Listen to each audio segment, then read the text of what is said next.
Teo, nakita mo ah? Nakikita mo dito ah? Grabe, yummy-yummy ni Bromelo. Alam ko, Dado, na naiinggit ka sa katawan ni Melo nang pinasayaw ko. Kaya naman, sige na nga, mag-showdown na kayo. Bumbarat burat, bumbarat burat, burarat burarat, mukha niyo parang burat. Bumbarat burat, bumbarat burat, bumbarat burat, burarat burarat, bum bum bum. Huwag mong sabihin na iinggit ka na naman sa dede ni Melo. Sige na nga, lalagyan na din kita.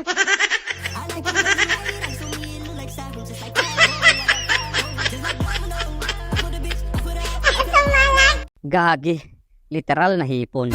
Ulam katawan, ulo tapon. Mabuti pa yung ulo ng hipon sinisip-sip mo muna bago itapon. Pero ang laman ng mga ulo nyo, puro pulburon. Pinansin mo pa ang ginamit kong bayani.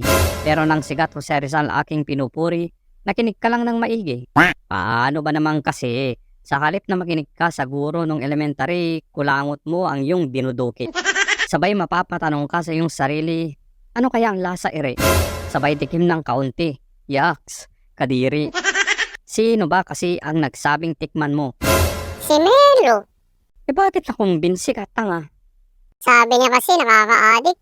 Lasang lactazid. Mamin ka nga. Idol mo ba ako? Sige na nga, idol na nga kita. Eh di umamin ka din, loko ka. Kaya pala binabantayan mo ako dahil idol mo ako, tado ka. Bumira nga din pala siya ng bars, oh. Eto, oh. Hindi kita sinusundan. Binabantayan kita. Dahil ako ang tagatugis ng mga talongis na vlogger na gaya mo. Napatuloy sumisira sa mga imahe ng idol ko. Basingin ka ba? 2 linya na nga lang ang ibabagsak mo, hindi mo pa kinabisado. Kinailangan mo pa ng kudigo. Sabi nyo, manggagaya ko. Paano ba yan? Idol mo pala ako. E di ano tawag sa'yo? Mamimirata ng pirata. Kaya pala tira-tira na lang ang lumalabas sa iyong mabahong bunganga. Isa pa nga, Sige na nga, idol na nga kita. music to my ears, tado ka. Ipapakita daw niya na wala akong alam at ngak-ngak lang ng ngak-ngak.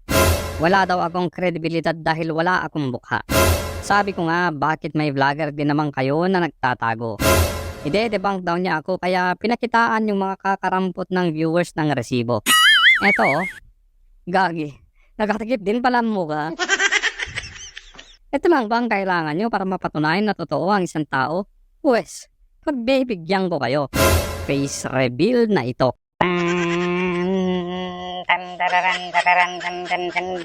Bulaga!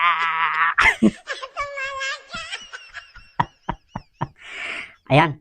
Ay, hindi ganito pala. Ayan. Okay na. Tao na. Mas lamang naman ako kay Eklesiastiko. Kung siya nakatakip lang din ang mukha, ako naman may padila pa.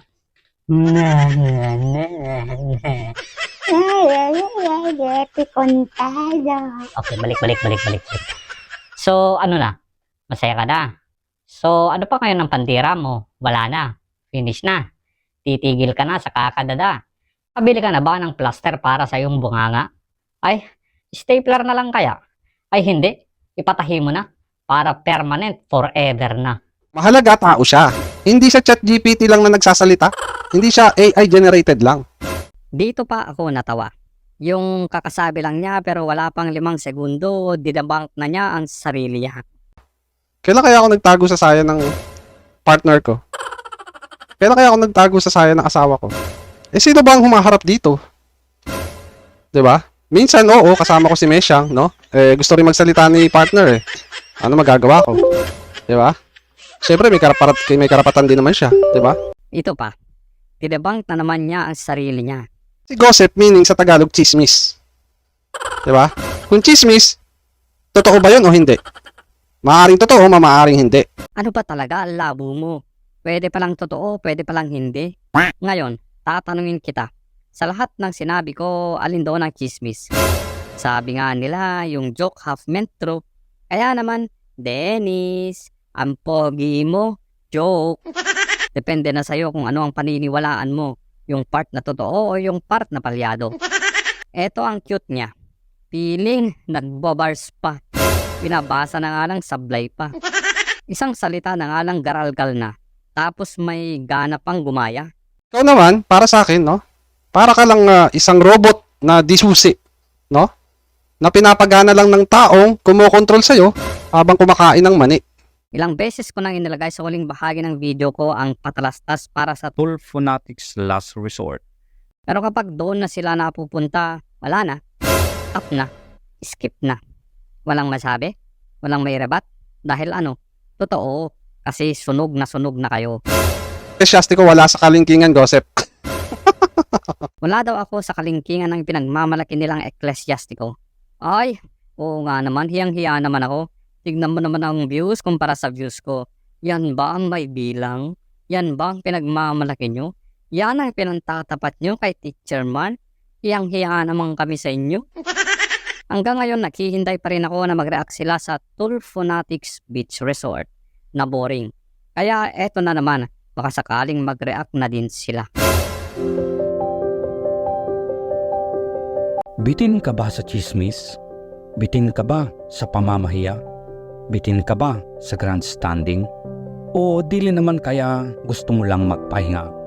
Halina at bisitahin na Tool Fanatics Last Resort, kung saan bida ang mga pobre at unlimited ang pamamahiya. Kaya lang magbaon ka ng mahabang pasensya dahil dito araw-araw mahaba ang pila.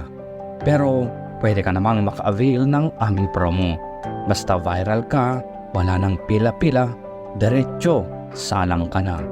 Tool Fanatics Last Resort, kung saan bayani ang magnanakaw at namimigay ng 1 milyon sa mga kawatan. Kaya naman kung bibisita ka sa Tool Fanatics Last Resort, huwag kang mag-alala.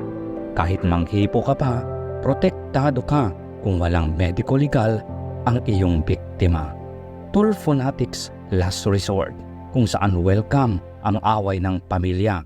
Pwede kang sumigaw dito hanggang gusto mo. Matutuwa pa ang mga host kapag yan ay ginawa mo. Sure kita na naman kapag naging viral ang kwento mo. Tool Fanatics Last Resort, kung saan welcome ang mga bata para hanggang paglaki nila, bit-bit ang trauma. Sikat ka na hanggang pagtanda, may 10,000 ka pa. Tool Fanatics Last Resort, kung saan kapag hindi ka masaya sa resulta, huwag kang mag-alala. Magaling kaming mag-refer sa ibang ahensya para sila na ang bahala sa iyong problema. Tool Fanatics Last Resort, kung saan ang iyong problema 2 to 3 days ay solved na. Kung hindi, huwag mag-alala dahil meron kaming sister company na pwedeng umalalay sa iyo. At ito ang Senate Last Resort. Kung hindi pa rin kaya ng Senate Last Resort, meron pa tayong isa pang brother company, ang totoong Last Resort, The Court. Kaya ano pa ang hinihintay mo? Halina at magtungo sa Tool Fanatics Last Resort. For all your chismis needs, you can only find that peace only in Tool Fanatics Last Resort. Isang paalala, ang pagiging Tool Fanatics ay isang malalang sakit. Walang ibang gamot kundi ang critical thinking. Kaya habang maaga pa, gumising ka. Bago baka pala isang araw ikaw ay tumaob na lang at sumabog ng bigla. Hindi nakaka-proud ang pagiging mangmang.